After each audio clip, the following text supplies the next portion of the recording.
Hi friends, welcome to our channel. இன்னைக்கு நம்ம சிம்பிளா டேஸ்டான மீன் குழம்பு மீன் வறுவல் சாதம் எப்படி செய்யலாம்னு இந்த வீடியோல பார்க்க போறோம். நம்மளோட வீடியோ ஃபர்ஸ்ட் டைம் பார்க்கறீங்கன்னா மறக்காம நம்மளோட சேனலுக்கு Subscribe பண்ணுங்க. இப்போ மீன் குழம்பு செய்யிறதுக்கு ஒரு பெரிய நெல்லிக்காய் அளவுக்கு புளியை வாஷ் பண்ணிட்டு இது கூட தேவையான அளவுக்கு தண்ணி ஊத்தி ஊற வச்சு கரைச்சி தனியா எடுத்து வச்சுக்கலாம். அடுத்து நம்ம மீன் குழம்புக்கு ரெடி பண்றதுக்கு ஒரு கடாய் ஹீட் பண்ணிருக்கேன். இதுல ஒரு 1/4 கப் அளவுக்கு நல்லெண்ணெய் சேர்த்துக்கோங்க. இப்போ ஆயில் நல்லா சூடானதுக்கு அப்புறமா இது கூட ஒரு 1/4 டீஸ்பூன் அளவுக்கு கடுகு சேர்த்து நல்லா பொரியட்டும். இது கூட ஒரு 1/4 டீஸ்பூன் அளவுக்கு சோம்பு சேர்த்துக்கலாம். இப்போ சோம்பு பொரிஞ்சதுக்கு அப்புறமா ஒரு 1/4 டீஸ்பூன் வெந்தயம் இது மூணு சேர்த்துட்டு நல்லா பொரியட்டும். இது கூட ஒரு 1/4 கப் அளவுக்கு சின்ன வெங்காயத்தை பொடிசா கட் பண்ணி வச்சிருக்கேன். அதையும் சேர்த்துக்கோங்க. மீன் குழம்புக்கு சின்ன வெங்காயம் சேர்த்து செய்யுங்க, டேஸ்ட்டும் நல்லா இருக்கும்.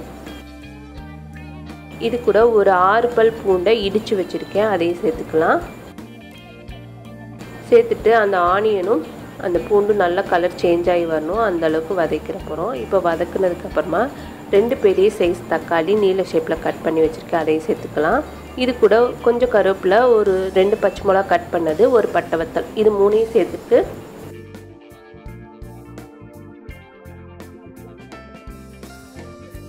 இது கூட தேவையான அளவுக்கு உப்பு சேர்த்துக்கலாம். உப்பு சேர்த்துட்டு தக்காளி மசிகிற வரைக்கும் வதக்கிற போறோம். இப்போ மூடி போட்டு கொஞ்சம் தக்காளி மசிகிற வரைக்கும் வதக்கலாம். இப்போ நல்லா தக்காளி மசிஞ்சிருச்சு. அடுத்து நம்ம மசாலாலாம் சேர்த்துக்கலாம். இது கூட ஒரு 1/4 டீஸ்பூன் அளவுக்கு மஞ்சள் தூள் சேர்த்துக்கோங்க. காரத்துக்கு 1 டீஸ்பூன் அளவுக்கு தனி மிளகாய் தூள், ஒரு 2 டேபிள் ஸ்பூன் அளவுக்கு குழம்பு மிளகாய் தூள். எப்பவுமே மீன் குழம்புக்கு காரம் கொஞ்சம் தூக்கலா சேர்த்துக்கோங்க. நார்மலா குழம்பு வைக்கிறத விட மீன் குழம்புக்கு கொஞ்சம் காரமும் புளிப்பும் அதிகமாக இருந்தால் தான் டேஸ்ட்டும் நல்லா இருக்கும். இப்போ நம்ம கரைச்சி வச்ச புளி தண்ணி எல்லாத்தையும் சேர்த்துக்கலாம்.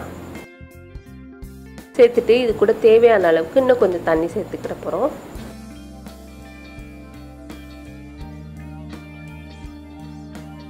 இப்போ தண்ணி சேர்த்ததுக்கு அப்புறமா மூடி போட்டு ஒரு 5 நிமிஷம் கொதிக்க வச்சுக்கலாம். இப்போ ஒரு 5 நிமிஷம் நல்லா கொதிச்சிருச்சு.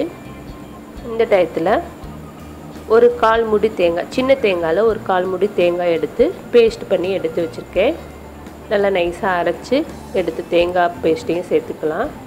சேர்த்ததுக்கப்புறமா இது கூட 1 டீஸ்பூன் மிளகு, சீரகம், சோம்பு இது மூணு சம அளவு எடுத்து பொடி பண்ணி வச்சுருக்கேன், அந்த தூளையும் சேர்த்துக்கோங்க. இது நல்லா டேஸ்ட்டு கொடுக்கும். இந்த மாதிரி 3 தூளும் சரிசமமாக எடுத்து அரைச்சி பொடியை சேர்த்துக்கோங்க. இது கூட தேவையான அளவுக்கு உப்பு சேர்த்துட்டு இன்னும் கொஞ்சம் தண்ணி சேர்த்து நான் அந்த ஆயிலெலாம் பிரிஞ்சு வரணும், அந்தளவுக்கு கொதிக்க வச்சுக்கலாம்.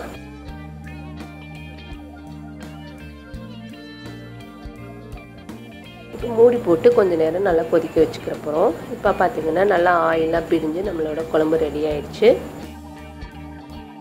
மஞ்சத்தூள் போட்டு வாஷ் பண்ணி வச்ச மீனையும் சேர்த்துக்கோங்க. மீனை சேர்த்துட்டு ஒரு 7லேருந்து 10 நிமிஷம் வேக வச்சுக்கிற போகிறோம்.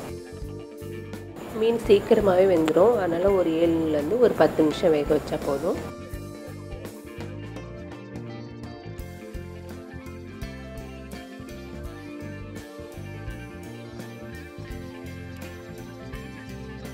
இப்போ நல்லா கலந்ததுக்கப்புறமா இதை கொஞ்சம் மூடி போட்டு வேக வச்சுக்கலாம்.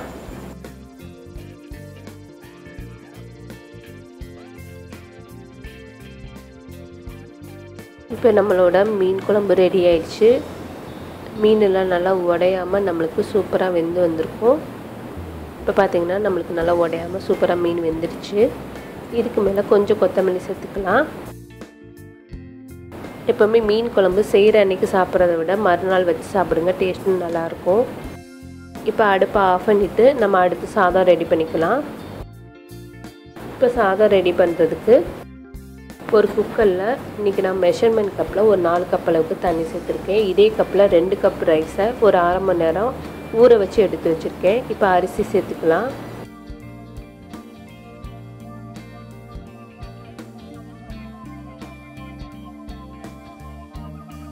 அரிசி சேர்த்ததுக்கப்புறமா தேவையான அளவுக்கு உப்பு சேர்த்துக்கோங்க. உப்பு சேர்த்துட்டு இதை மூடி போட்டு ஏர் வந்துட்டு வெயிட் போட்டு ஒரு 10 நிமிஷம் அடுப்பை சிம்மில் வச்சு வேக வைக்க போகிறோம்.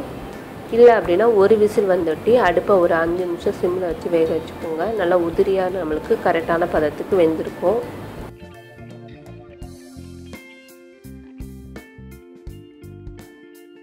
இப்போ ஒரு 10 நிமிஷம் சாதம் நல்லா வெந்திருக்கு. நல்லா சூப்பராக உதிரியாக நம்மளுக்கு சாதம் ரெடி ஆயிடுச்சு. இதை எடுத்து தனியாக வச்சுக்கலாம்.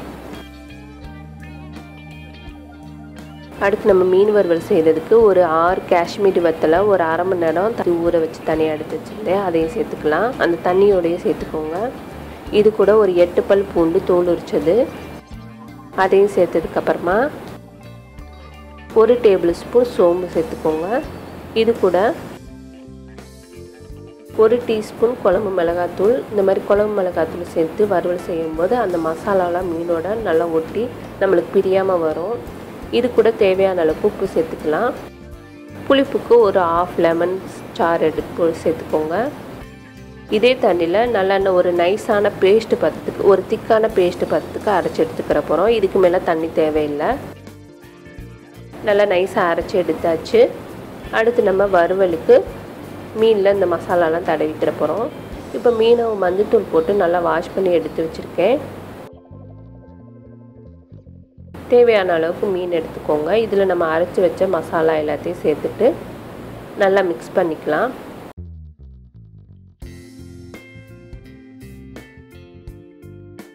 அந்த மசாலா மீனோட நல்லா ஒட்டி வரணும். அந்த அளவுக்கு கலந்து விட்டுக்கோங்க. நீங்கள் இதில் விருப்பப்பட்டீங்கன்னா கொஞ்சம் பச்சரிசி மாவும் கார்ன்ஃப்ளவர் மாவும் சேர்த்துக்கலாம். இப்போ நல்லா மிக்ஸ் பண்ணதுக்கப்புறமா இதை ஒரு அரை மணி நேரம் மூடி போட்டு ஃப்ரீசரில் வச்சிட போகிறோம். ஃப்ரீசரில் வைக்கும்போது மீனோட அந்த மசாலாலாம் நம்மளுக்கு பிரியாமல் நல்லா கரெக்டாக ஒட்டி வரும். இது ஒரு அரை மணி நேரம் நல்லா ஊறட்டும். இப்போ தோசைக்கல்லை ஹீட் பண்ணியிருக்கேன். நம்மளோட மீனும் நல்லா ஒரு அரை மணி நேரம் ஊறி இருக்குது. நல்லா மிக்ஸ் பண்ணிவிட்டு இப்போ தோசைக்கல்ல தேவையான அளவுக்கு ஆயில் சேர்த்துக்கலாம். பொரிக்கிறதுக்கு தேங்காய் எண்ணெய் சேர்த்துக்கோங்க. டேஸ்ட்டும் நல்லாயிருக்கும். இல்லை அப்படின்னா நல்லெண்ணெய் கூட சேர்த்துக்கலாம். இப்போ ஆயில் சேர்த்ததுக்கப்புறமா நமக்கு ஊற வச்ச மீனை ஒரு தடவை மசாலாலாம் நல்லா மிக்ஸ் பண்ணிவிட்டு தோசைக்கல்ல சேர்த்துக்கலாம். இப்போ தேவையான அளவுக்கு மீனை சேர்த்துட்டு அடுப்பை மீடியமாக வச்சு வேக வச்சுக்கோங்க.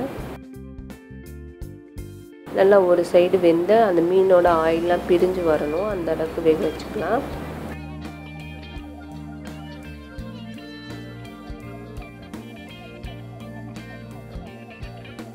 இப்போ பார்த்தீங்கன்னா அந்த மீனோட ஆயிலெலாம் நல்லா பிரிஞ்சு வந்துருக்கு. நம்மளுக்கு நல்லா மசாலாவும் ஒட்டாமல் கரெக்டான பதத்துக்கு வெந்துருச்சு. இதை திரி போட்டுட்டு இன்னொரு சைடு வேக வச்சுக்கலாம்.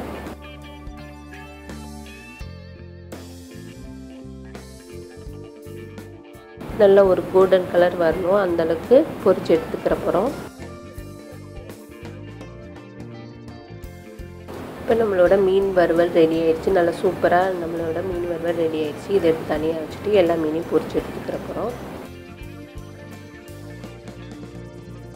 இப்போ மீன் குழம்பு மீன் வறுவலுக்கு ஆனியனும் லெமனும் வச்சுருக்கேன். இதோட சேர்த்து சாப்பிட்டு பாருங்கள். ரொம்பவே சிம்பிளான நம்மளோட மெனு ரெடி ஆயிடுச்சு. இதே போல் நீங்களும் ட்ரை பண்ணி பாருங்கள். இந்த வீடியோ உங்களுக்கு பிடிச்சிருந்துச்சுன்னா லைக் பண்ணுங்கள், ஷேர் பண்ணுங்கள். மறக்காமல் நம்மளோட சேனலுக்கு சப்ஸ்கிரைப் பண்ணுங்கள். தேங்க்யூ.